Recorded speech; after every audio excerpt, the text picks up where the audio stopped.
जो दिख रहे है वो विषय है, जो आप देख रहे हो वो विषयता है। मैं थोड़ी शब्दन की हेर फेर से बात समझा रहे हूं, कठिन लगती हो तो आप पूछ लीजिए मुझसे, पर दिख जो रहे है वो वस्तु नहीं है कि जैसे ढंग से आप देख रहे हो। दिख रहे है वो तो साक्षात भगवान है, और जो आप देख रहे हो वो आपकी सीमा के चश्मा को पहन के देख रहे हो, तो वो सीमाएं आपको दिख रही हैं। जैसे अपन बाहर बारी में से निहारेंगे तो चौरस अपने को आकाश दिखलाई देगा, क्योंकि बारी चौरस है, आकाश चौरस नहीं है। आई ना बात ख्याल में? आपकी गोल बारी होगी तो आकाश भी गोल दिखलाई देगा, क्योंकि बारी गोल है, आकाश गोल नहीं है। आपकी तिकोनी बारी होगी तो आकाश भी तिकोना दिखलाई देगा। वो आकाश तिकोना नहीं है भाई, पर आपकी बारी तिकोनी है, या सो आकाश भी आपको तिकोना दिखलाई दे रहे हो। तो जो देख रहे हो वो आपकी विषयता है, और जो दिख रहे हो है वो तो तिकोनो भी जो दिख रहा है वो तो आकाश ही दिख रहा है ना। सिर्फ तिकोन नहीं दिख रहे है, दिख रहे है तिकोनो आकाश। वह में आकाश जो है वो विषय है, और तिकोनोपन, चौरसपन या लंबगोलपन, ये जो सारे आकृतियां वो आपकी बारी वाकु प्रदान कर रही है, वो आपके मकान की बारी वाकु प्रदान कर रही है, वैसा आपको दिखलाई दे रहे है।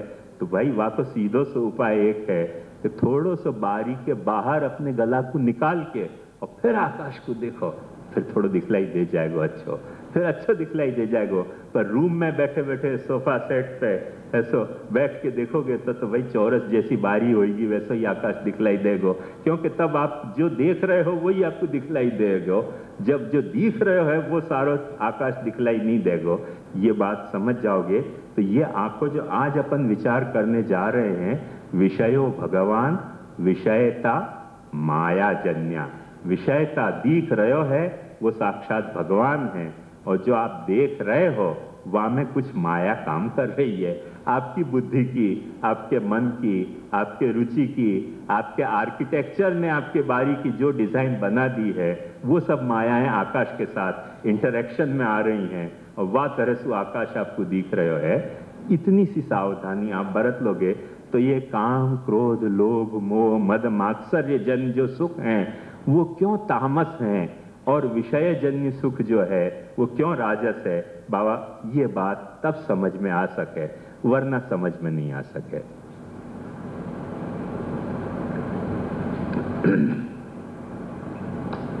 अब थोड़ा सा गंभीर हो गया या चार्ट को आप देखो तो सारी बात समझ में आएगी कि ये जो विषय है, या कि मैंने सबसे पहले ऊपर ये दियो है, निष्काम कर्मोत्थ, आत्म कैवल्योत्थ, ब्रह्म भानोत्थ अथवा ब्रह्म भावोत्थ।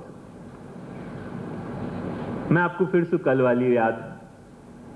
वाली बात याद दिवा दूं। कल मैंने सृष्टि लीला को भाव प्रकाश बताया तो सृष्टि लीला को जो भाव प्रकाश बताया तो वह भाव प्रकाश आपको याद होए तो मैंने आपको बताया तो कि जाने सृष्टि जा नित्य लीला के परिकर ने यूं कही कि प्रभु ये सृष्टि तो आपने अच्छी बनाई, पर यहाँ में मैं क्या करूं ये तो बताओ। तो भगवान ने वाकू कह दी जा कर्म मार्गी बन जा। और जाकुन ने ये पूछी कि भाई बनाई तो बहुत अच्छी, पर कैसे बनाई? तुमने कही जाओ ज्ञान मार्गी बन जाओ। और जो खुश हो गए और देखते ही जैसे अच्छो संगीत बजे और मजा आ जाए, जैसे अच्छो कोई ढोकला मुंह में जाए, आनंद हो जाए, ऐसे सृष्टि को देख के जो आनंदित हो गया, वाकू भगवान ने कही जा भक्ति मार्गी बन। तो वो ज्ञान मार्गी, कर्म मार्गी या भक्ति मार्गी जीव अपने निष्काम कर्म सु अथवा अपने आत्मज्ञान सु अथवा अपने ब्रह्म ज्ञान सु अथवा अपने ब्रह्म भाव सु जा वक्त विषय को देख रहे हैं, वह वक्त विषय की कामना नहीं काम करती होगी। ध्यान से समझो, इष्ट विषयापेक्षा, या गीता को शब्द में अपन कहें तो योगक्षेम। तो योग वाको हो रहे है, कोई न कोई विषय के साथ वाको योग हो रहे है। जा योग को योग मने जोग निमित्तम गहनम, मुकुंद कुंद कुंदाचार्य पंचास्तिकाय वाले जो कह रहे हैं ना, जोग निमित्तम गहनम, जोगो मन वयण काय संभूदो, तो मन वयण काय संभूदो जो कह रहे हैं वो जोग आपको हो रहा है। पर अपन ये बात नहीं माने हैं, उनको ऐसा सिद्धांत है, अपन ये बात माने कि इष्ट विषय के साथ जो कुछ विषय अपने को इष्ट है वह इष्ट विषय के साथ अपनो योग होनो कोई बहुत बड़ी दुर्घटना नहीं है जीवन में। क्यों दुर्घटना नहीं है वो बात फिर आपको समझनी हो तो यासु समझ में आपको आ जाएगी।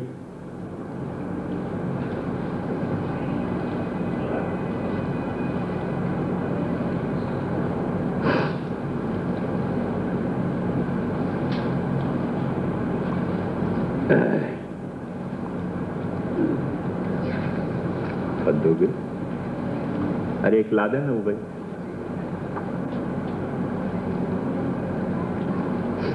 वो देखो याकू देखोगे तो समझ में आ जाएगी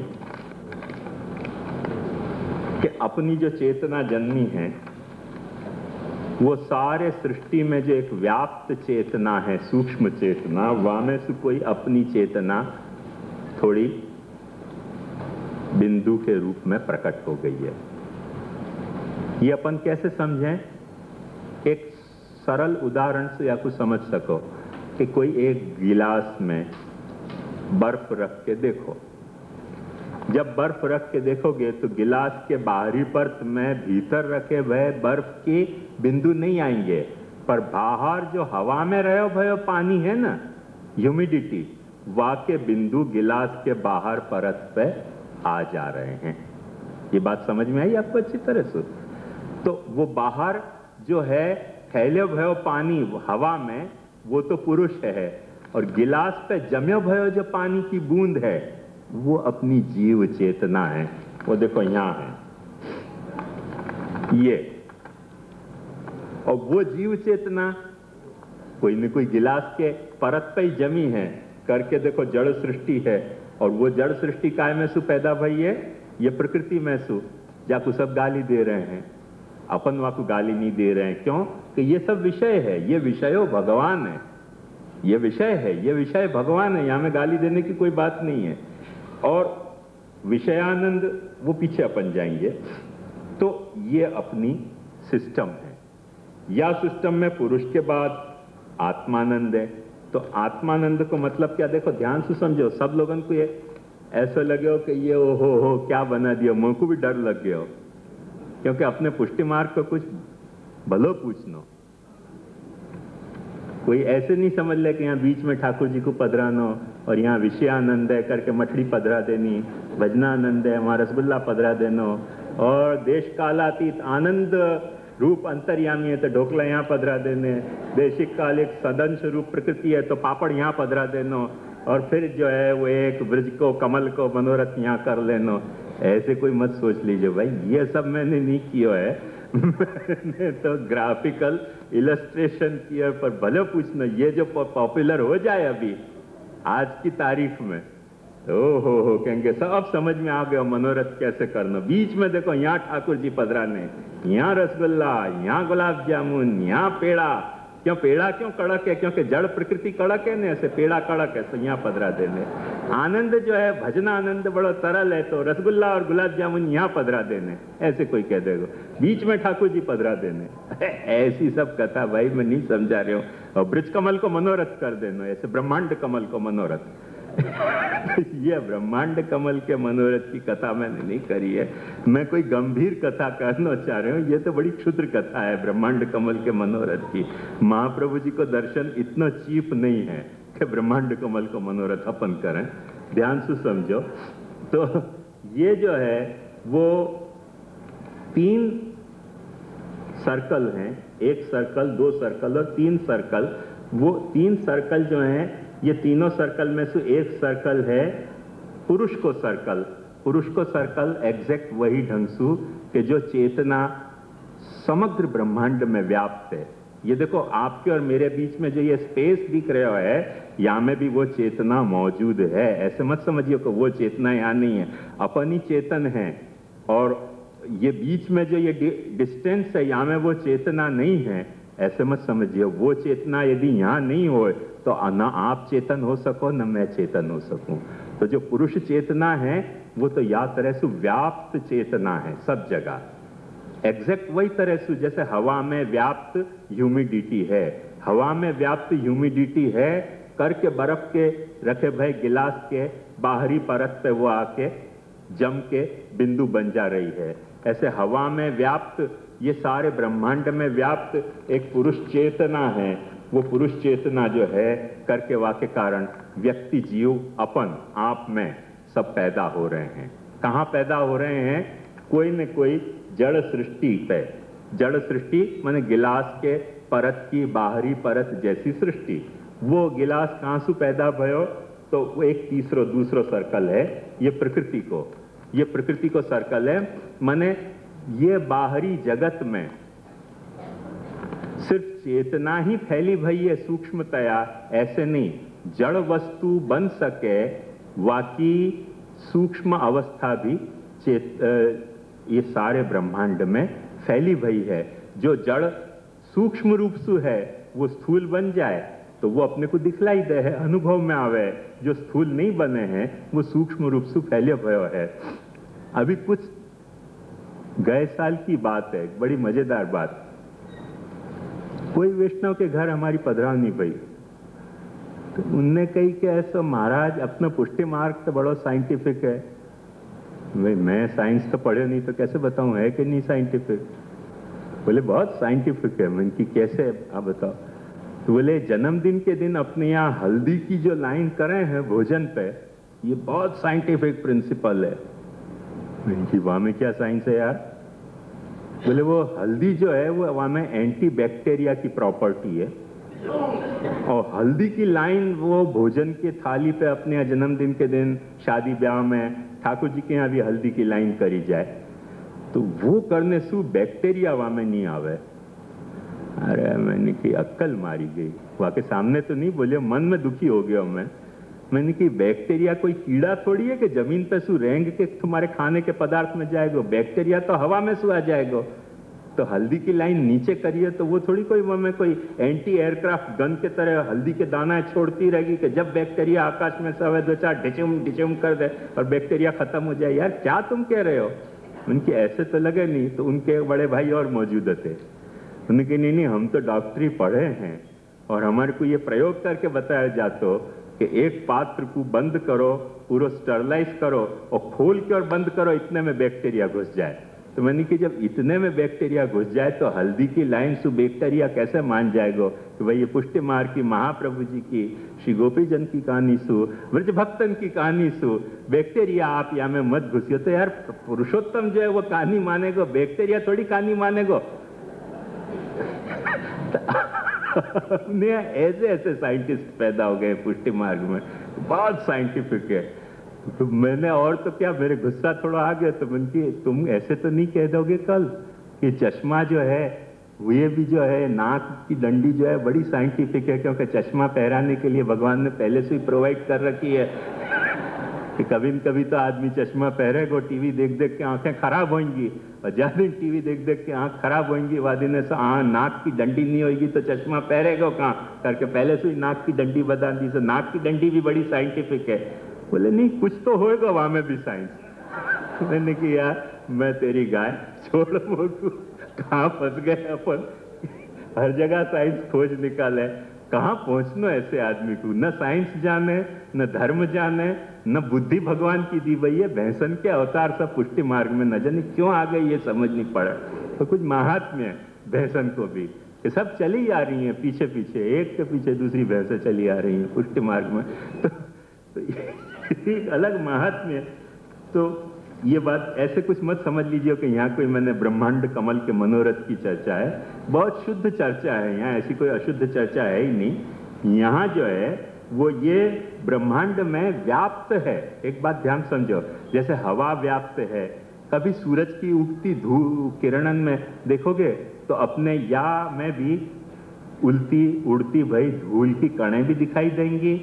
यहाँ हवा भी है, माने पृथ्वी भी है, यहाँ जो है वो जल भी है क्योंकि एयर में जो ह्यूमिडिटी है, यहाँ वायु भी है और यहाँ तेज भी है। जो हीट प्रोड्यूस हो रही है वो तेज भी है और आकाश भी है, बहुत सूक्ष्म है। वो अपने को सॉलिड होके नहीं दिखाई दे, कंसोलिडेट होवे जा वक्त तो पृथ्वी भी एक धूल को कण यहाँ अपन रख सके हैं, वो सॉलिड होके आ गए हो। एक जल को ग्लास यहाँ रख सके हैं, वो सॉलिड होके आ गए हो। एक दिया सलाई यहाँ जला सके हैं, वो सॉलिड होके तेज आ गए हो। पर ये सारी बातें पृथ्वी, जल, तेज, वायु, आकाश, जैसे पुरुष सब जगह व्याप्त है, ऐसे पृथ्वी, जल, तेज, वायु, आकाश भी सब जगह व्याप्त है। ऐसे ही चेतना भी सब जगह व्याप्त है। और जैसे अपन व पुरुष के सॉलिड एक फॉर्म है, ऐसे जो पत्थर दिख रहे हो या जल को गिलास दिख रहे हो है, वो अपने ब्रह्मांड में व्याप्त जो पृथ्वी, जल, तेज, वायु, आकाश है, उनके सॉलिड फॉर्म है। तो वो जो है वह के जो सॉलिड नहीं पर सूक्ष्म अवस्था वो प्रकृति कही जाए, स्थूलावस्था वो जड़भूत सृष्टि कही जाए, सूक्ष्मावस्था चेतना की वो पुरुष कही जाए, और स्थूलावस्था जो है वो जीवात्म सृष्टि कही जाए, या जीव। तो एक सर्कल ये है। अब समझे। अब दूसरा सर्कल, तीसरा सर्कल है वो आदेश कालातीत आनंद रूप अंतर्यामी को है। ये तीसरा सर्कल है। वो तीसरा सर्कल मतलब क्या कि जैसे यहाँ चेतना व्याप्त है सब जगह, जैसे यहाँ प्रकृति के जड़ तत्व व्याप्त है यहाँ, ऐसे ही हर जगह कण कण में सो आनंद रूप परमात्मा भी अंतर्यामीतया व्याप्त है, अपने को दिखलाई नहीं दे।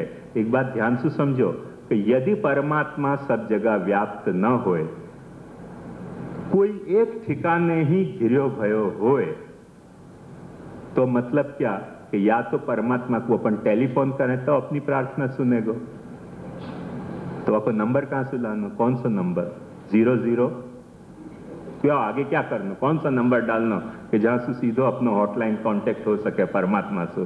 तो वो कोई कोड है, नंबर है नहीं परमात्मा को।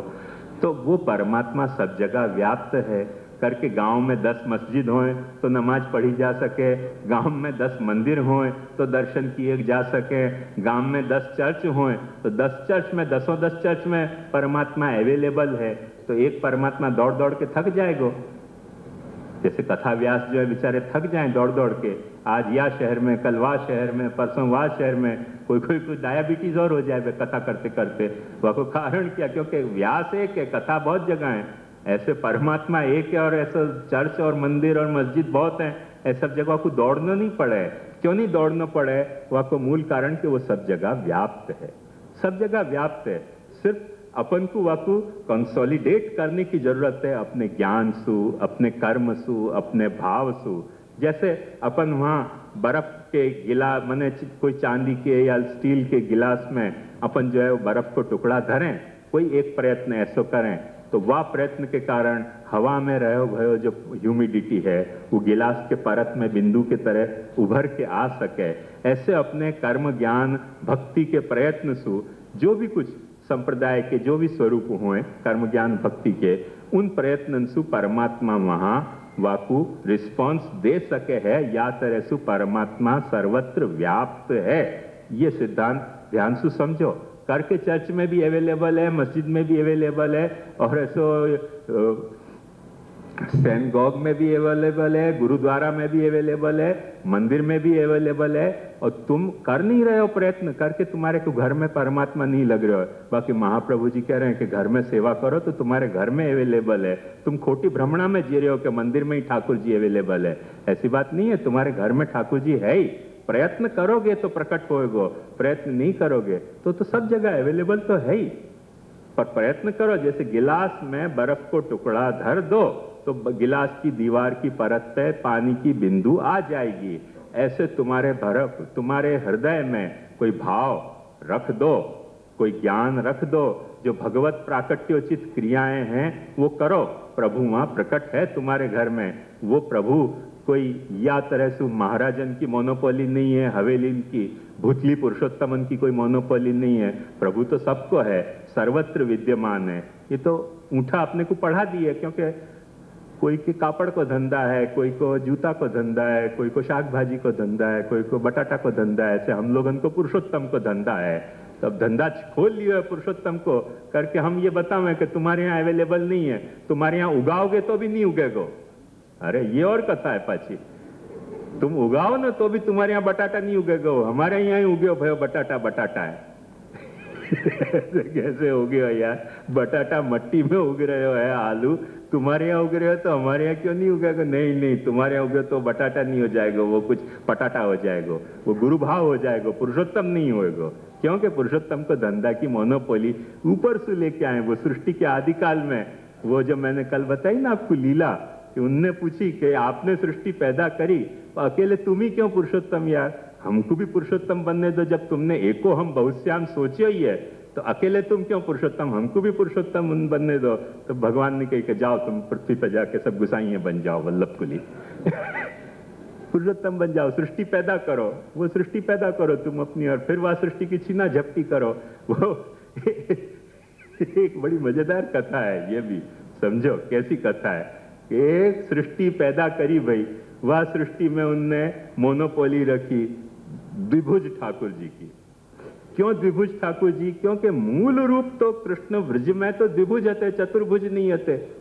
तो अपने द्विभुज ठाकुर जी जो है वो मूल रूप है। तो उनने क्या किया, वह सृष्टि को सब पटापटू के ब्रह्म संबंध दे दिया। चतुर्भुज ठाकुर जी हते, उनने सोचा अरे यार अपनी मोनोपोली खंडित हो गई। उनने कही ले तो जा। चतुर्भुज ठाकुर जी पधरा दिए द्विभुज के सामने। उन्होंने कहा भाई द्विभुज के सामने ब्रह्म संबंध हो गए, बोले द्विभुज के सामने ब्रह्म संबंध कैंसल, चतुर्भुज के सामने लेना पड़ेगा ब्रह्म संबंध, तब सच्चे ब्रह्म संबंध, नहीं तो वैकुंठ में नहीं जाओगे। चतुर्भुज के सामने क्यों नहीं ब्रह्म संबंध लिया? द्विभुज के सामने लिया हुआ ब्रह्म संबंध कैंसल, चतुर्भुज के सामने ब्रह्म संबंध हो गया।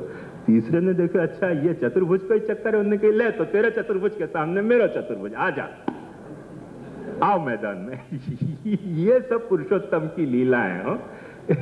या में कोई आनंद नहीं प्रकट हो रहा है, काम प्रकट हो रहा है, क्रोध प्रकट हो रहा है, द्वेष प्रकट हो रहा है, मोह प्रकट हो रहा है, मात्सर्य प्रकट हो रहा है, कुछ आनंद नहीं प्रकट हो रहा है। ये अपन सब जो है ना बेवकूफ है कि अपन यो समझे कि मारे घेर पुरुषोत्तम पधार्या रे, मैं तो लईने मोती વધાવ્યા રે। પુરુષોત્તમ ભૂતલી પુરુષોત્તમ છે, પેલો લોક વેદાતીત પુરુષોત્તમ નથી કે વાલે મારે કરુણાની દૃષ્ટિએ જો કઈ કરુણા, દૈવોદ્ધાર પ્રયત્નાત્માની કરુણા કે પૈસા પડાવવાની કરુણા?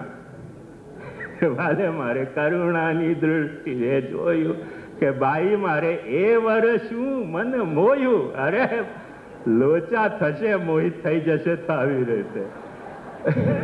પછી કે પડ્યું મારે નંદના કુંવર સાથે, અરે નંદના કુંવર સાથે નથી, નેટવર્ક સાથે પાનું પડી ગયું છે કે હવે હું તો કેમ કરી રાખીશ છાનું। બોલે દુરીજન ને કેવું, અરે દુરીજન ની સૌરક્ષા ને કેવું હોય તો કેજો રે, વાલા મારા હૃદય કમલ વચ્ચે રે ભૂલી જશે, ખોળ ભૂલી જશે। તો આવા ખટરાગો છે ખોટા। एक बात समझो ध्यान थी हो कि महाराजो धतिंग, महाराजोना धतिंग नामना लेख छपाय છે, વૈષ્ણવોના ધતિંગ નામના લેખો છપાતા નથી, એટલે બદનામ મહારાજ થઈ રહ્યા છે। એટલે વાલા મારા હૃદય કમલ વચ્ચે રહેજો, વૈષ્ણવોના ધતિંગના લેખ છપાય પછી હૃદય કમલમાં રાખે તો જાણું। આ તો મહારાજોના ધતિંગ નામના લેખ છપાય ચોપાનિયા, એટલે પછી ચાલે છે કે વારા માલા હૃદય કમલ વચ્ચે રહેજો। અરે શેના હૃદય કમલ, ખોળ ભૂલી જશે જો તારું લેખ છપાશે તો। એ તો અમારા લેખ છપાઈ ગયા કે મહારાજોના ધતિંગ, એટલે હાલા મારા હૃદય કમલમાં, મહારાજ પોતે જ ભાગી જશે આવા લેખ છપાય તો। ये बेवकूफ बनाने के सब धंधा है। एक बात ध्यान से समझो, यहाँ में कोई सार नहीं है। ये लाइबल केस चलो तो तब एक महाराज ने बेचारे ने बहुत स्पष्टता से कही थी कि हमारे कुछ लेना देना नहीं, भाई हमारे खर्चा नहीं चले पुरुषोत्तम लीला नहीं करें तो। हमारे सोर्स ऑफ इनकम ये है। तो एक बात ध्यान समझो कि वो मैं एक दिल से ये बात मानू हूं कि हम आज के गुसाइयों के बजाय वो मादा वाले गुसाइयों थे।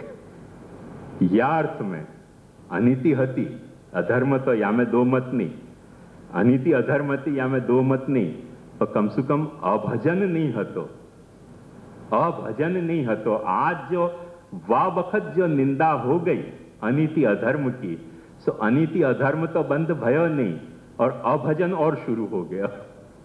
अभजन कैसे?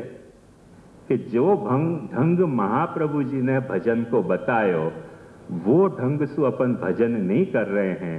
वह ढंग सु अपन जो है पुरुषोत्तम को भजन, भगवत कथा, भगवत सेवा नहीं कर रहे हैं, तो अपन अभजन कर रहे हैं। तो एक तो अनीति, एक तो अधर्म, और एक अभजन और हो गया, जो एडिशनल आज के तारीख में हम गुसाइयन को क्वालिफिकेशन है। एक बात ध्यान समझो कि अधर्म अनीति कहाँ नहीं हती, और कौन से संप्रदाय में नहीं है, और कौन ऐसा है क्राइस्ट की तरह खड़ के वो को जाने कोई पाप नहीं किया, महाराज पे पत्थर फेंके, सबके होश ठिकाने आ जाएंगे। सवाल या को नहीं है, सवाल या को है, ध्यान से समझो या बात को, सवाल या बात को नहीं है कि बीमार भी होए ना आदमी, मने बीमार भी आदमी होए तो वह को डॉक्टर ठीक कर सके, और डॉक्टर भी बीमार होए तो वह को हॉस्पिटल ठीक कर सके। पुष्टि मार्ग को दुर्भाग्य आज यह है कि अपन ने हॉस्पिटल बिगाड़ दी है। जो भगवान ने आज्ञा करी थी कि मद्भक्तो बाध्यमानोपि विषयै रजितेन्द्रिय प्रायः प्रगल्भया भक्त्या विषये नाभिभूयते। बाध्यमानोपि मद्भक्तो विषयै रजितेन्द्रिय प्रायः प्रगल्भया भक्त्या विषये नाभिभूयते। भक्त जो है, मेरो भक्त, अजितेंद्रिय भक्त, विषयंसु बाधित होने के बावजूद भी प्रगल्भ भक्ति के कारण विषय सु अभिभूत कभी नहीं होएगो। तो वो कब हो? तो कि जब भक्ति प्रगल्भ होती, तो गीता ने अपने को ये प्रॉमिस करी थी कि अपिचे सुदुराचारो भजते माम अनन्य भाग साधुरेव स मंतव्य सम्यक व्यवसितो ऐसा। पर भजते माम अनन्य भाग, वो शर्त तो निभानी चाहिए थी ना। जब वो शर्त अपन ने छोड़ दी, अपन ने भजन को धंधा बना दियो, भागवत कथा को धंधा बना दियो, एक एक ठाकुर जी की सेवा को, मनोरथ को अपन ने धंधा बना दियो, और वहां में ये जो तीन बाकी के जो सृष्टि के जीव हते, अज्ञ असुर, अज्ञ प्रवाही और दुर्ग प्रवाही, और ये चर्षणी जो मनोरथन के समिति बना ऑर्गेनाइज करने वाले जो समिति वाले हैं, ये सब यहाँ में जुट गए। वह वक्त आज अपनी हॉस्पिटल बीमार पड़ गई है, वह हॉस्पिटल को सुधारनी पड़ेगी कि जो बीमार डॉक्टर और बीमार मरीज दोनों को स्वस्थ कर सकती थी।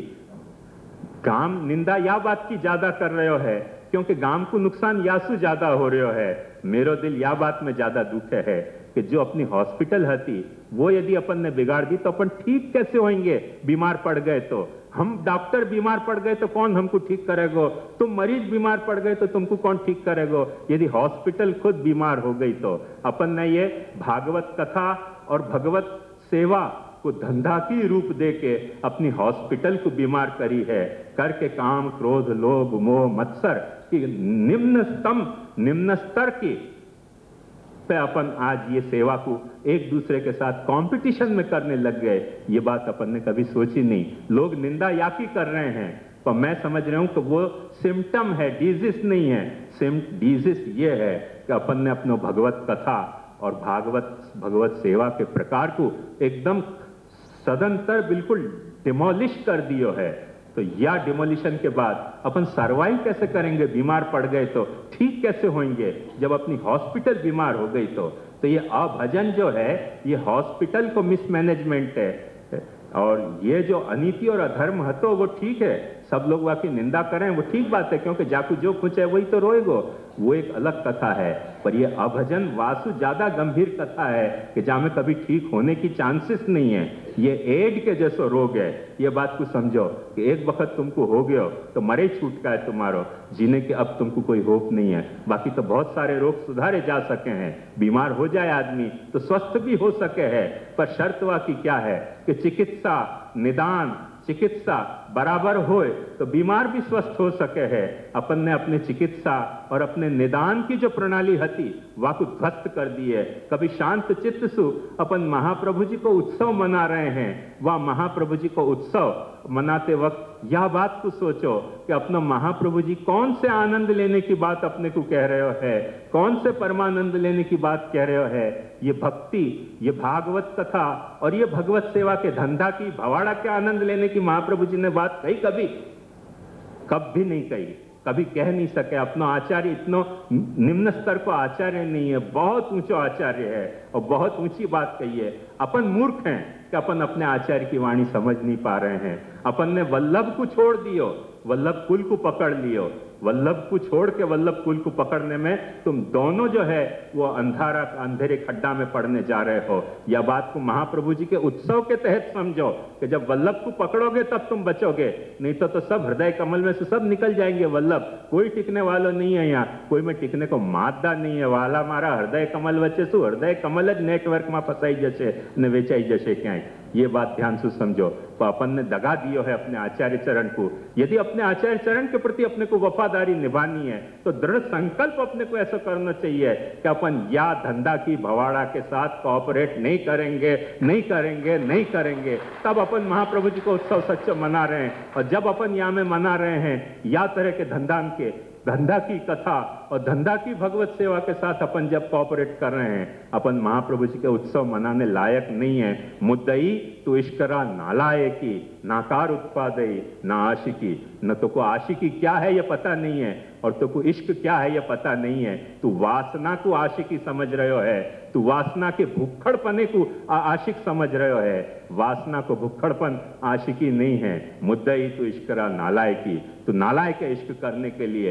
ये बात महाप्रभु जी अपने को कह रहे हैं, ध्यान से समझो। अपन या लायक नहीं है। महाप्रभु जी ने कही थी ये बात अपने को कि विषयाक्रांत देहा नाम नावेशत सर्वथा हरे। और वही महाप्रभु जी ने ये बात भी कही थी कि संसारावेश दुष्टा नाम इंद्रियाणाम हिताय वै कृष्णस्य सर्व वस्तुनि भूमन ईशस्य योजयेत्। ये संसारावेश दुष्ट इंद्रियन को जा वक्त तुम अपने घर में कृष्ण को पधरा के वाकी सेवा में लगाओगे, खुद धंधा की रूप में नहीं, तब तुम्हारी इंद्रियन में शुद्धता आ जाएगी। जो कल मैंने आपको नादिर शाह की बात बताई थी कि हाथी को अंकुश तो हाथी कंट्रोल में आ सके है। वो हाथी तुम्हारे जो इंद्रियन को हाथी है, मदमस्त हाथी है, वहां पे भगवान अपने भक्ति को अंकुश लगा के और वह कुछ जा दिशा में तुमको जानो है, वह दिशा में जैसे अर्जुन को भगवान ऐसे सारथी बन के ले गए, ऐसे हर पुष्टि मार्गी को भगवान जो है ये विषय के जंगल में, विषयाशक्ति के जंगल में कुशल महावत की तरह ऐसे अपने को ले जाने तैयार है। सारे जंगल में विषय के फिराने तैयार है। पर शर्त यह कि वाकई हाथ में तुमको महाप्रभु जी ने भक्ति को जो प्रकार बतायो है, गैर धंधा की अपनों घर में, अपने घर में, अपने तन मन धन सु ये धंधा की कथा और धंधा की सेवा के नहीं, वाह तरह सु वाह भक्ति को अंकुश वह भगवान के हाथ में दो, तुम्हारे हाथी को बराबर ले जाएगो फिरा के। कोई चिंता की बात नहीं है। महाप्रभु जी के भूमन ईशस्य योजय, ये महाप्रभु जी के अपने को प्रॉमिस है। ये वह व्यक्ति ने कही है, जा व्यक्ति ने ये बात कही, विषयाक्रांत देहा नाम नावेशत सर्वथा हरे। दो बात को कंपेयर करके देखो, कभी दो बात को कंपेयर करके देखो तो तुमको समझ में आएगी कि या बाजू कह रहे हैं कि विषयाक्रांत देहा नाम नावेशत सर्वथा हरे, जाको देह विशेष आक्रांत है वहां में हरि को आवेश नहीं होएगो। और फिर वही महाप्रभु जी ये बात कह रहे हैं कि संसार आवेश दुष्टा नाम इंद्रियाणाम हिताय वही। संसार आवेश सु दुष्ट बनी ये इंद्रियन को हित काय में है कि आपको जा वक्त तुम अपने घर में विराजते ठाकुर जी की सेवा में पधराओगे। मने पुत्रे कृष्ण प्रिय रति दर्शने स्पर्शने स्पष्टे तथा कृति गति सदा यदा यस्य मने भगवत कार्यम न विद्यते तदा विनिग्रहस्तस्य कर्तव्य इति निश्चय। तुम यदि अपने घर में ठाकुर जी को मछली भोग नहीं धर पा रहे हो तो तुमको मछली खाने को अधिकार नहीं है। कंट्रोल करो अपनी जीभ पे।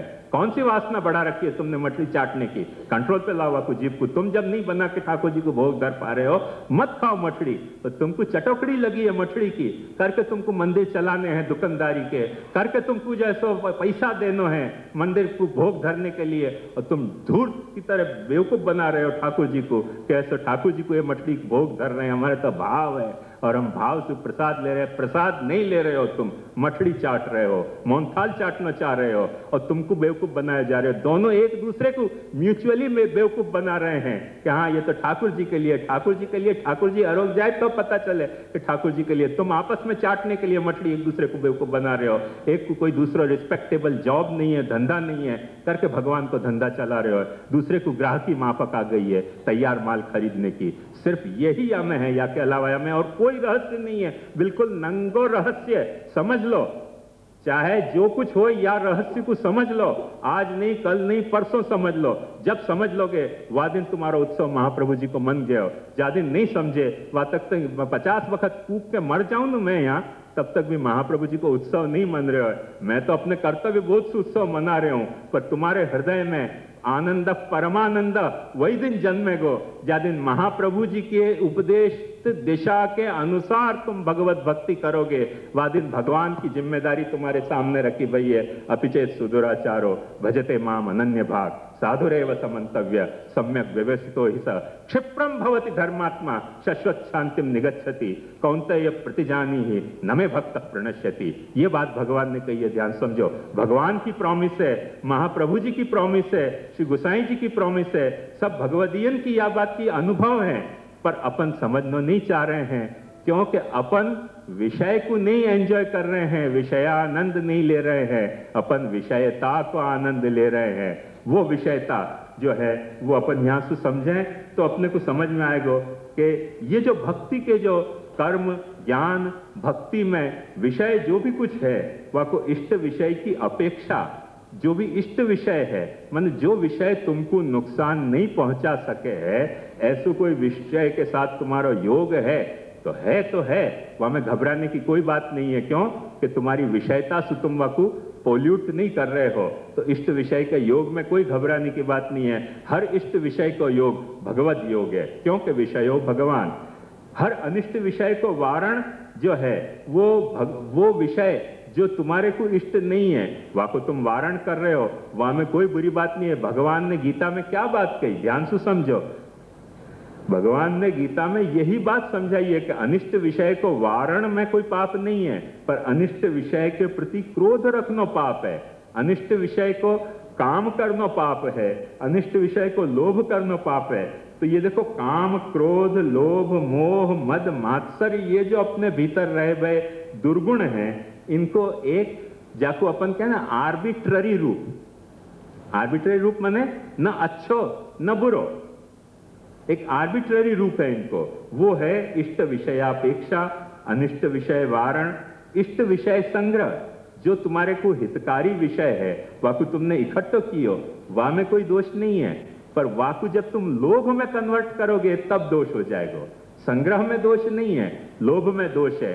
और यही तरह से इष्ट विषय को क्षेम, जैसे एक व्यक्ति अपने घर बना के रह रहे है और वह घर को अच्छी तरह से संभाल रखे, अपने चूना करावे प्लास्टर करावे वह तो रिपेयर करा तो रहे, वहां में कोई बुरी बात नहीं है।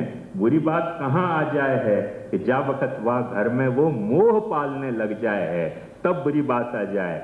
वाकू रिपेयर करानो, वाकू रिनोवेट करानो, वह घर में कोई मोह की बात नहीं है। भाई रह रहे हैं तो साफ सुथरे ही रहेंगे कि नहीं।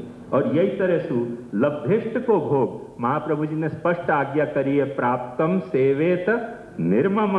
जो प्राप्त विषय है वह को निर्मम हो के सेवन करनो, लब्ध इष्ट को भोग करने में कोई दोष महाप्रभु जी ने नहीं मान्यो है। एक बात समझो, यदि वह को समर्पित कर रहे हो और अच्छी बात है, ये तो बखड़ जंतर अपन ने पैदा कियो जान करके, क्योंकि हमारे को कोई धंधा नहीं है तो मछली बेचने के अलावा करके प्रसाद को महात्मा बनायो। बाकी महाप्रभु जी के हिसाब से हर वक्त हर पुष्टि मार्गी को प्रसाद खानो जरूरी नहीं है। ये एक सिद्धांत की कथा समझो, हर व्यक्ति को हर पुष्टि मार्गी को प्रसाद खानो जरूरी नहीं है। प्रसाद खानो बिल्कुल जरूरी नहीं है। प्रसाद खानो कौन को जरूरी है कि जाके घर में ठाकुर विराज रहे है, चाहे ब्रह्म संबंध लेके ठाकुर जी को ये प्रॉमिस करी है कि मैं असमर्पित वस्तु को त्याग करूंगो, वो प्रसाद खावे। वाकई महत्ता है प्रसाद खाने की, वो बड़ी महत्ता है। पर जाने ब्रह्म संबंध लियो नहीं है, जाकू ठाकुर जी घर में बिराजवाने की सुविधा नहीं है, कोई भी कारण से 25 कारण वाके हो सके और ठाकुर जी की बिराजने की सुविधा नहीं है, वाकू प्रसाद खाने की अपेक्षा नहीं है, वाकू प्रसाद खानो ऐसे जरूरी नहीं है। और एक बात ध्यान से समझो कि तुम प्रसाद खा नहीं रहे हो, नहीं खा रहे हो, यह बात को साफ स्पष्ट तौर पे, क्योंकि बिकती आइटम का नाम प्रसाद नहीं है, बांटी जाती आइटम ही प्रसाद है।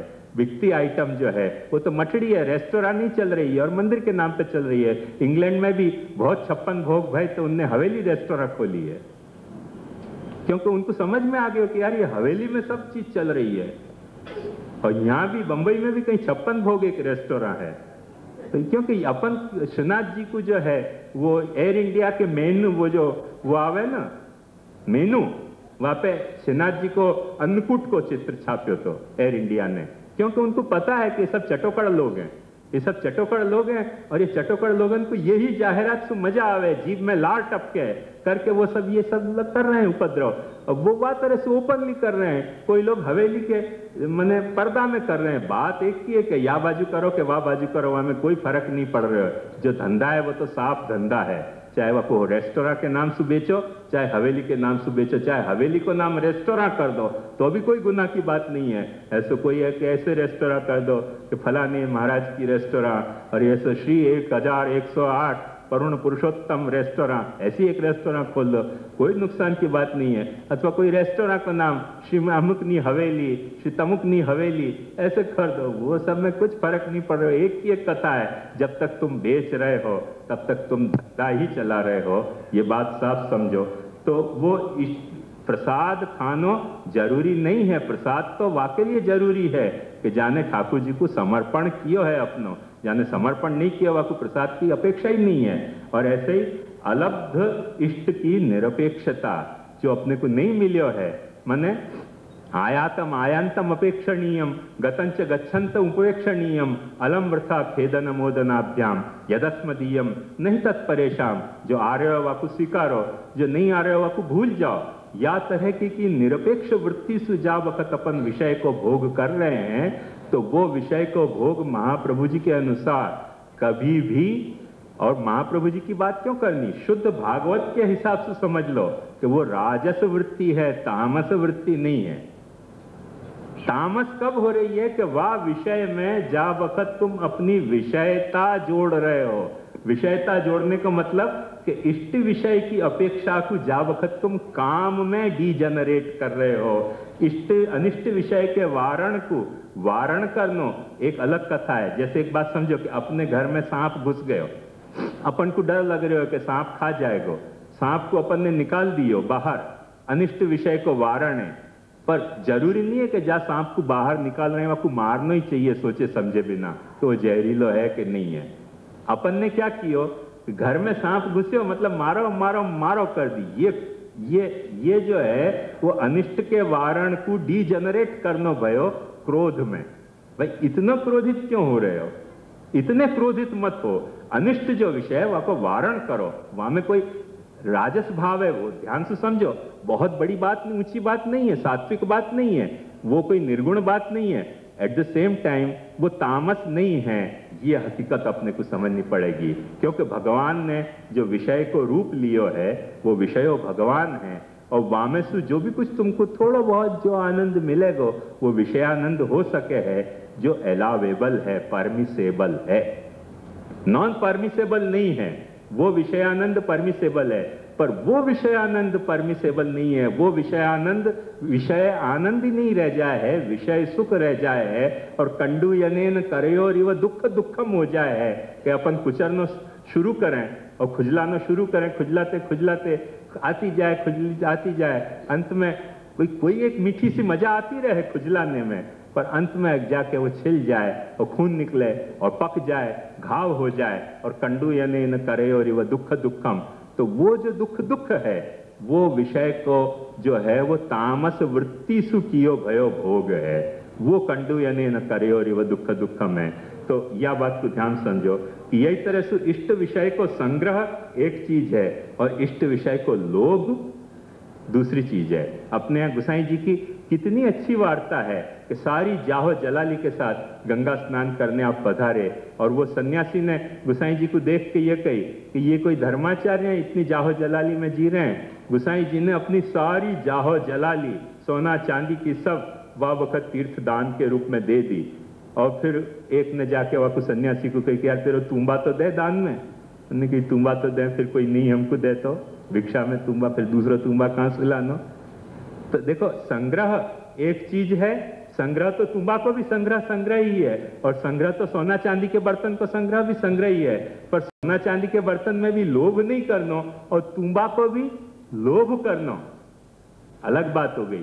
त्याग में भी लोभ हो सके, और जो गृहस्थ है वो गृहस्थ सारी बात, सारे सरंजाम को संग्रह कर रहे हो अपने घर में, सारे सरंजाम को संग्रह कर रहे हो है।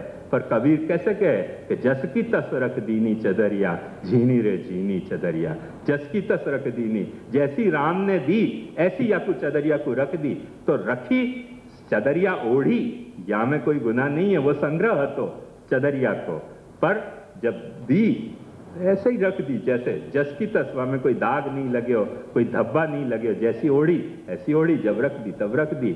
ऐसो या तरह सो वहां में लोभ पैदा करना बुरी बात मानी गई, वहां को जो है वो उपभोग करना बुरो नहीं मानो गयो।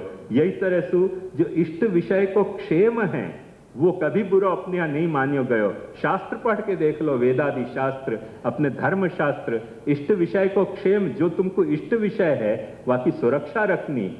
क्षेम माने जो प्राप्त से संरक्षणम क्षेम, वो दोष नहीं है, पर वाह को मोह जब तुम रख रहे हो तब लफड़ा होएगो, क्योंकि तब तुमको विषय नहीं मिल रहे हो है, विषयता मिल रही है जब मोहसु वाकु देखना शुरू कियो। और ऐसे ही मद जो है, इष्ट को भोग जो है वो दोष नहीं है। क्यों कि इष्ट को भोग तो तुमको मिलो है, इष्ट तो कर रहे हो इष्ट को भोग, पर वाको जब तुम मद कर रहे हो तब जो है वो दोष रूप हो जाएगा। और अलब्ध जो इष्ट है, जो इष्ट तुमको मिलो नहीं, वाह इष्ट के लिए तुम मात्सर्य कर रहे हो।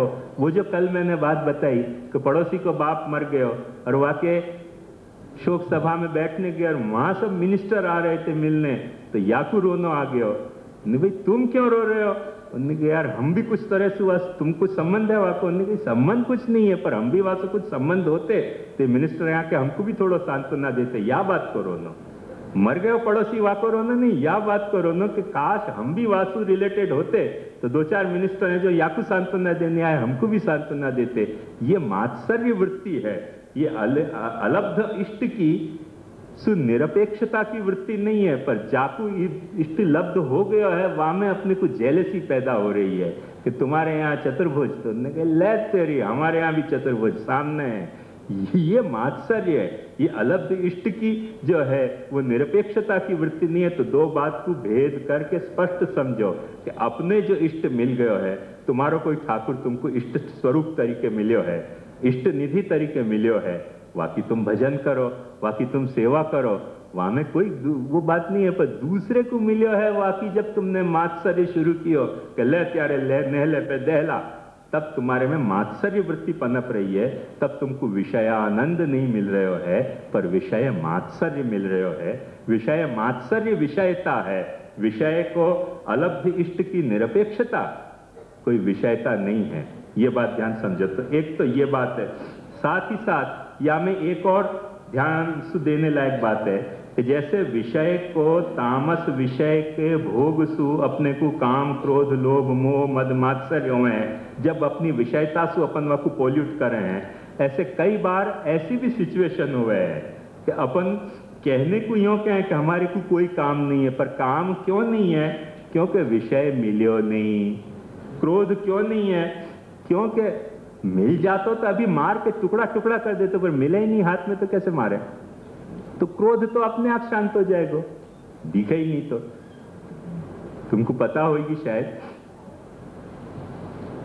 ये जबरुल तरीक हतो, मोहम्मदन कमांडर हतो, तो ये नॉर्थ अफ्रीका को जीतते जीतते जीतते ऐसे ऊपर तक गए और वहां जाके और फिर समुद्र आ गया। तो यानी कि अब कौन को जीतूं?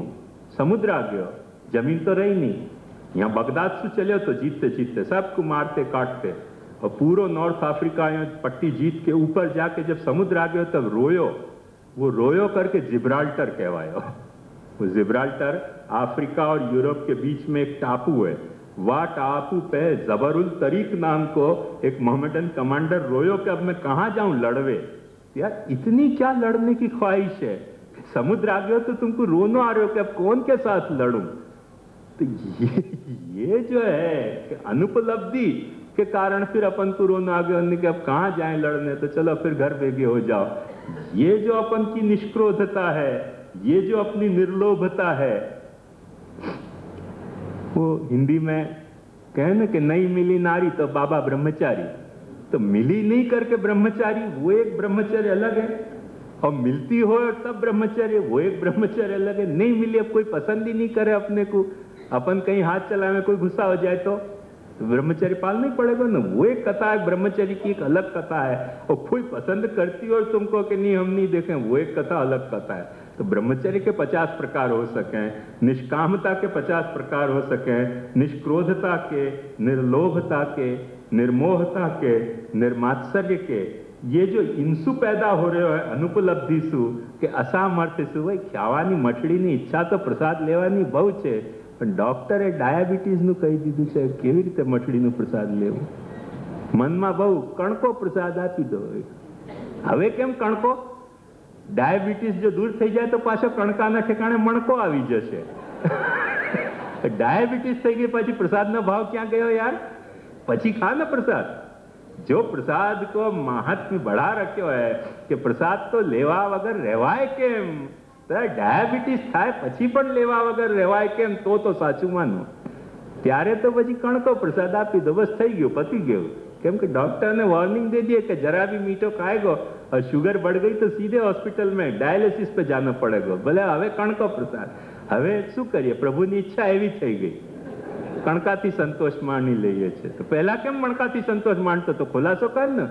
અને એ પ્રસાદનો જ ભાવ છે, તો એમાં પછી અન્નનો ભાવ ક્યાંથી આવી ગયો કે ડાયાબિટીસ વધી જાય? क्यों डायबिटीज बढ़े? प्रसाद से तो तेरा कल्याण होना चाहिए, डायबिटीज क्यों बढ़नी चाहिए? तो तब फिर पाछो वो डायबिटीज का भाव आ जाए, क्योंकि अपने को असामर्थ्य हो गई, ऐसी लज्जा आ गई. कई लोग ऐसे कर रहे हो, कई लोग ऐसे करे कि यो प्रसाद खावे पाछे, अपन सामने पूछे कि भाई प्रसाद खा रहे हो, तो उनको लज्जा आवे करके अपने सामने नहीं खावे, चुपचाप खाया हुए. श्याम मनोहर जी ने सामने नहीं खावानो. वो लज्जा से नहीं खानो, वो एक कथा अलग है. नहीं तो श्याम मनोहर जी गालो भांड से. नहीं तो चुपचाप खाई आवानो, एમને ખબર ન પડતી હોય તો. પ્રસાદમાં કઈ વાંધો છે જ નહીં. तो श्याम मनोहर जी गालो भांडसे, पण જ્યારે શરીરમાં ડાયાબિટીસ થશે ત્યારે તું ખાવ તો સાચું જાણો. ये ऐसे लज्जा सु, भीति सु, इन सब सु जो निष्कामता, निर्क्रोधता, निर्लोभता, निर्मोहता, निर्मदता या निर्मात्सर्य पंथ है, वो पाछो ध्यान से देखो अपनी तामसी वृत्ति को ही कोई नेगेटिव फॉर्म है, वो आत्मोत्थ नहीं है. पर या तरह की वो विषयोत्थ मने विषयता से पैदा भयो कोई सुख है, वो छोड़ने को भी सुख जो है वो विषयता से पैदा भयो सुख है. पर जा वक्त या तरह की तामसी वृत्ति नहीं है, अनुपलब्धि है, उपलब्ध भी है, सामर्थ्य भी है, लज्जा को भी कोई विषय नहीं है, भीति को भी विषय नहीं है, और निष्कामता है, निष्क्रोधता है, निर्मोहता है, निर्लोभता है. तो वो जो वा वक्त जो सुख होएगो वो आत्मोत्थ सुख होएगो. ये बात ध्यान से, तुम्हारी आत्मा में छुपे हुए जो अंतर्यामी है, जो झीनी झीनी तुमको आनंद की सुगंध दे रहे हो है, वो सुगंध तुमको वा वक्त लेनी मिलेगी. या को आप ऐसे तरह से समझ सको कि हर शाक में, हर फल में, हर दूध में बड़ी मिठास है. तो जब आप अपन शक्कर मिला के पीना शुरू करें तो बिना शक्कर को दूध अपने को फीको लगना शुरू करे. पर एक बात ध्यान से समझो कि 15 दिन, 20 दिन, 25 दिन शक्कर बिना दूध पीना शुरू करो, शक्कर बिना आम खाना शुरू करो, फिर आम की जो नेचुरल मिठास है वो तुमको जीभ पे आनी शुरू होगी. फिर दूध की जो नेचुरल मिठास है वो तुमको जीभ पे लगनी शुरू होगी. शाक की जो नेचुरल मिठास है, स्वीटनेस है, वो तुमको फील होनी शुरू होगी. हर चीज में शक्कर मिला देने से क्या होगा, हर वक्त अपन शक्कर की मिठास को ही ऑब्सेशन में फिर फीको माने हैं वाको. तो ऐसे ही अपने आत्मा में भी वो दूध के तरह, शाक के तरह कोई एक नेचुरल मिठास है, पर वो विषय की शक्कर मिले नहीं तब अनुभूत हो सके. विषयता की शक्कर मिले नहीं तो वो मिठास, आनंद, आत्मानंद की अनुभूत हो सके करके एक आत्मानंदोत्थ है. और ऐसे ही एक ब्रह्म को जा वक्त अपने को भान हो गयो, जाको भगवान गीता में अपने को समझा रहे हैं कि वीतराग सुखेषु विगतस्पृह दुखेषु अनुद्विग्न मना सुखेषु विगतस्पृह वीतराग भयक्रोध स्थितधिर मुनिरुच्यते. वो जो है वो सुखेषु विगतस्पृह, विषय की नहीं, विषय जन्य सुख की भी स्पृहा नहीं रह गई. दुख की विषय की नहीं, विषय जन्य दुख में भी उद्वेग नहीं है। विषय से तो उद्विग्न नहीं से नहीं, ध्यान से समझो बात। विषय से उद्विग्न होना एक कथा है, जैसे कांटा चुभ्यो, कांटा पैर में चुभ्यो और वो कांटा चुभने के कारण जो अपने को उद्वेग हो रहे है वो एक अलग उद्वेग, कांटा के कारण। तो कांटा चुभने के बाद तुम ध्यान से देखो कि निकाल भी दोगे ना तो भी थोड़ी देर बाकी चुभन की दर्द रहे है। तो ऐसी जो दर्द अपने रिटेन हो रहे हैं वहां में भी जो है वो उद्विग्न नहीं हो तो हो। दुखेशु अनुद्विग्न मना, विषय की बात कैंसल हो गई, विषय से तो उद्विग्न हुआ ही नहीं है, पर विषय जन्य जो दुख हैं उनसे भी जा बखत उद्विग्न होना बंद हो जाए तो वो जो है वो ब्रह्म भान होवे तो पॉसिबल हो सके। क्योंकि सर्वत्र ब्रह्म भान होवे तो अपने को ये बात समझ में आया कि सुख भी एक ब्रह्म को रूप है, दुख भी एक ब्रह्म को रूप है, तो दुख से क्यों उद्विग्न होना। जैसे अपन के भारत के इतिहास में अपन कई क्षत्रियन के, शूरवीरन के पढ़े के 16, 56, 18, 18, 20 घाव शरीर पे रहते हुए वो दुखते नहीं होंगे क्या उनको?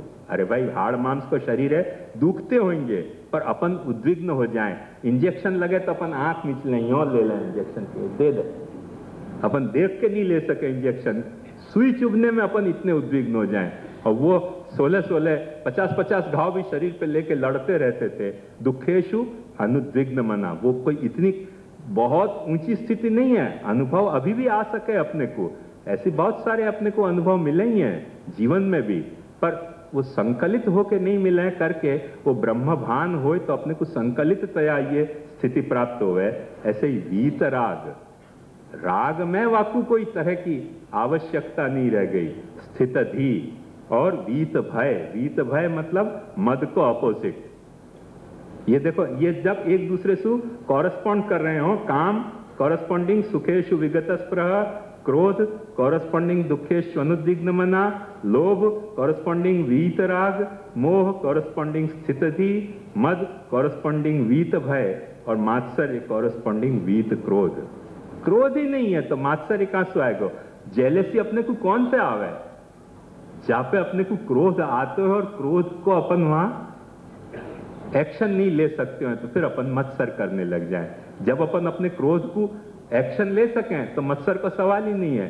जैसे एक बात समझो कि अपने कुछ सांप काटने आयो और अपन ने क्रोध आ गयो कि सांप आयो काटने और अपन ने सांप को मार दियो, फिर सांप पे अपने को मात्सर्य नहीं आएगा। पर समझो कि कोई तुम्हारे कंपटीशन में दुकान वाले ने सामने धंधा खोल दियो, अब वो सांप को जैसे मार सको ऐसे तो मार नहीं सको, वाकू कोई दाऊद से दोस्ती नहीं अपनी पाछी, फिर अपने को मात्सर्य हो, अब क्या करना हो, कैसे करना हो, कैसे बदनाम कर देना हो। तो फिर वो क्या है ना कि उनने पार्टियां लगा दियो कि भाई गांव में सबसे अच्छी दुकान मेरी, उनने कही प्रांत में सबसे अच्छी दुकान मेरी। उन्होंने कहा अच्छा प्रांत में बता दी अपनी सबसे अच्छी दुकान, बोले पूरे देश में सबसे अच्छी दुकान मेरी। उन्होंने कहा अच्छा प्रांत से बात आगे बढ़ गई। उन्होंने कही या सारे एशिया खंड में सबसे अच्छी दुकान मेरी। उन्होंने कही ये तेरी हिम्मत, दुनिया में सबसे अच्छी दुकान मेरी। उन्होंने कही चल तेरे से अच्छी दुकान मेरी। ये मात्सर्य है। में दुकान कौन की अच्छी, कोई की अच्छी नहीं, सब अपने अपने विषयता से ये सारा लफड़ा चला रहे हैं। हमें न अच्छी कोई है न कोई बुरी है, सब एक ही माजना की दुकान है, सब में थोड़ी भेलसेल है, सब थोड़ा कमा रहे हैं, हमें कोई से कोई अच्छी कुछ नहीं है। पर ये मात्सर्य क्यों जाए? क्योंकि अपन अपनो क्रोध इच्छा तो होवे वासु, गर्दन मरोड़ दें, तोड़ दें, जैसे सांप को डंडा मार के खत्म कर दें, ऐसे जो अपने साथ कंपटीशन कर रहे हो को मार दें, सब कर दें, पर कर नहीं सके तो क्या करें? फिर अपने को मात्सर्य हो जाए कि वासु तेरी से अच्छी हमारी। ये तो जब वीत क्रोध हो गए तो अपने आप मात्सर्य कैंसल हो जाए है, ये बात समझो। या के कॉरेस्पॉन्डिंग एक बात ध्यान समझो, जैसे निष्कामता वो काम के कॉरेस्पॉन्डिंग है, क्रोध जो है निष्क्रोध है, ऐसे ये भी कॉरेस्पॉन्डिंग है। और या के ये सारे जो हैं इनमें देखो थोड़ा नेगेटिव एलिमेंट है, और जो ब्रह्म के गुण हैं ऐश्वर्य, वैराग्य, ऐश्वर्य, श्री, ज्ञान, यश, वीर्य, वो देखो वो भी कॉरेस्पॉन्डिंग है। क्यों कि वैराग्य ब्रह्म को, भगवान को गुण है, वो वैराग्य अपने में तिरोहित हो गयो करके अपने में काम पैदा हुए है। वो अपने में ऐश्वर्य तिरोहित हो गयो करके अपन पराधीन हो गए करके अपने को क्रोध पैदा हुए। यदि अपनो ऐश्वर्य होवे तो क्रोध पैदा हुए ही नहीं, क्योंकि जा पे अपनी बस चलती होए, जा व्यक्ति से जो काम करानो है वो काम कराने की अपनी बस चलती होए तो क्रोध होएगा ही नहीं। पर जा पे अपने को जो काम करानो है वो काम कराने की अपनी बस नहीं चले है करके अपने को क्रोध आवे कि अब क्या करना। तो ये जो है वो ऐश्वर्य को अपोजिट है। महाप्रभु जी भाष्य में यह बात को खुलासा सब करे हैं कि पाराधीन्य हो जाए है ऐश्वर्य के तिरोभाव सु, श्री के तिरोभाव सु अपने को जो है वो जन्मादि विपन्नता आवे, दरिद्रता आ जाए अपने को करके अपने को लोभ आवे क्या श्री अपने पास है नहीं तो आज न लावा लीजिए जी, काल कोने दीठी छे, अब मैंने मिल जा गले से फिर ये हंसी रात हो के हो न हो, शायद इस जन्म में मुलाकात हो के न, आज मनोरथ हो गया तो फिर खा लो प्रसाद, तो कल जाने कोई करे कि नहीं करे मनोरथ, तो आज जितना मिले इतना तो खा लो प्रसाद करके ये जो है ये विपन्नता है, अपनी श्रीहीनता है, श्री अपने में तिरोहित हो गई करके ये चक्कर लोभ अपने को आयो। मोह ज्ञान को अपोजिट है, जो कल मैंने आपको बताया तो आपको याद हो कि दोनों पियक्कड़ जो है वो पी के चले और पी के चले और उनको नदी में नीचे चंद्रमा दिखो तो वह एक पियक्कड़ ने कही यार ये चंद्रमा नीचे कैसे आ गयो, कि बेवकूफ है तू, अपन ऊंचे आ गए ये सोच कि अपन चंद्रमा से भी ऊंचे आ गए, दोनों ही मोह। वो जो चंद्रमा नीचे आ गए सोचने वालों भी मोह है और एक ऐसा मोह है कि जो सोच रहे हो कि अपन चंद्रमा से ऊंचे आ गए, दरअसल दोनों नशा में मस्त हैं। अंतर सिर्फ इतना ही है कि एक जो है वो दर्शन के लिए दौड़तो भयो जो है वो दर्शनार्थी है और एक दर्शन को आयोजक करतो कि ठाकुर जी से भी ऊंचे पुरुषोत्तम हम हैं कि चाहिए जहाँ ठाकुर जी को जाके तो हम दर्शन करा सके हैं, ऐसो एक गुसाई है। बस ये दो मोह हैं, ये ज्ञान के तिरोभाव से पैदा भय मोह हैं ये। और ऐसे यश देखो ध्यान से समझो कि जाको यश है वाको मद करने की जरूरत ही नहीं पड़े, जाको यश नहीं है वाको फिर ये चिंता हुए कि यार अब कोई मुख नहीं माने, गांव में कोई जाने नहीं।